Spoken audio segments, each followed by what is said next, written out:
Hi, I'm Mistvein, and today we're going to paint our costume that we already made in the previous part. If you're starting the weathering process, it is of course easier to use a mannequin that is roughly the same body type as you are. You can also use your friends that are roughly the same body size to wear your costume and then start weathering. Because if you just lay the costume flat, you won't be able to see certain bends or wrinkles that might occur into the costume, and that will make it difficult for you to weather later on. Of course, I have no friends, so I'm using a mannequin. The tools for weathering will react differently on foam and on fabric. So to solve that problem, that the fabric might turn into one solid brick, we're gonna use fashion spray, and it will give this weathered, smudgy look. For both fabric and for the foam pieces, we can use these pigmented powders. You can create this mixture that will look like sand. And of course, we don't only want it to look like sand, we also want it to have the whole experience. So we're gonna add a simple spice called cinnamon. And with combining all these three colors and spices, we're gonna create the spice melange. And of course, the easiest products to use are your oil paints and your acrylic paints. It might seem like a lot, but this will all make itself clear throughout the process. So we know all the techniques, so we can just go ham on the costume, right? You're wrong. There is a thing that you can definitely do. Every costume is different and you'll have to really analyze where the dirt accumulates. So what we did, and what you can do at home as well, is you can take a picture of you in the costume, wearing it, and then you can simultaneously just sketch over it and make a map of how everything looks, and then you can just draw on where the dirt accumulates, so you have this visual map that helps you place where the dirt needs to be. Anyway, by using the fashion spray, we're able to darken up all the fabric parts.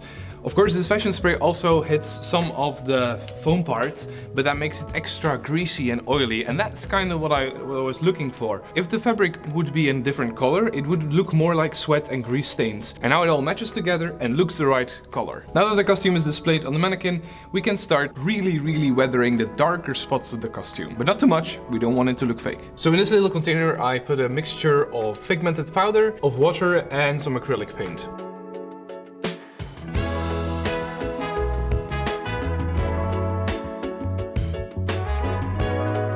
We've done a wash with acrylic paints and pigmented powders on the fabrics. And we've basically done a wash of oil paint on the foam part. Now, the oil paint will leave a greasy texture behind, and to get rid of that, we can definitely use the pigment powders to get dust in there, covering the oil paint and getting the texture that we want.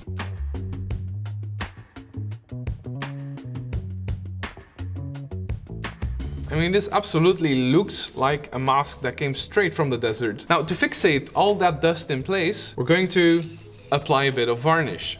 Matte varnish, of course, we don't want any gloss on there. And then our dust will be kept in place. And if we want to apply more dust later on, we can just do that and just give it another varnish. It's about layers.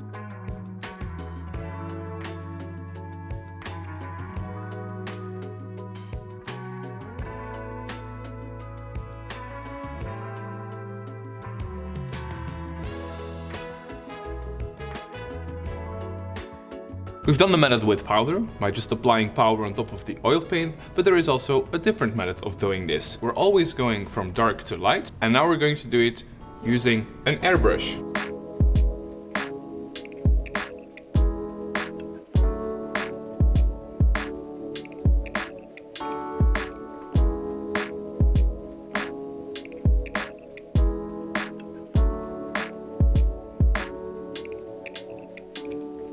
By just using our airbrush, we are able to get this result. It's not very defined yet, but don't worry.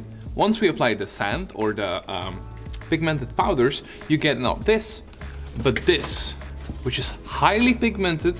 You see all details in all the crevices, and this is the exact look that we're going for. This is also the technique that we want to try and replicate throughout the whole costume. However, if you have applied airbrush first, there is little stickiness to your armor right now. So by doing that, we're going to varnish our foam with the varnish you can buy at CosplayShop. Because this varnish has this sticky property while it's drying, we can use that sticky property to apply the pigmented powders on top of our part. And that's one method to do it.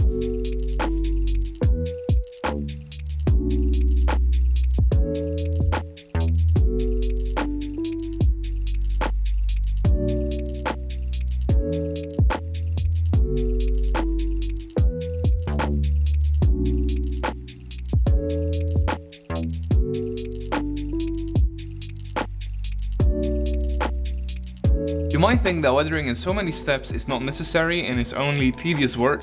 Well, let me show you the difference by just weathering. This is the weathering that is only done with a bit of dark spots and a couple of light spots. So it's just highlighting and darkening certain spots. Now compared to weathering it completely, you see that there are so many different layers to it, and it's basically this, but then powdered down with the powder and of course the cinnamon, so that it really smells like the spice melange. While this, on the other hand, is pretty, but it has not been in the desert at all. This is basically the whole weathering procedure that we did for our Dune costume, and I'm actually quite happy with it. I think we're going to take a couple of pictures in a nice location and really provide the Dune experience.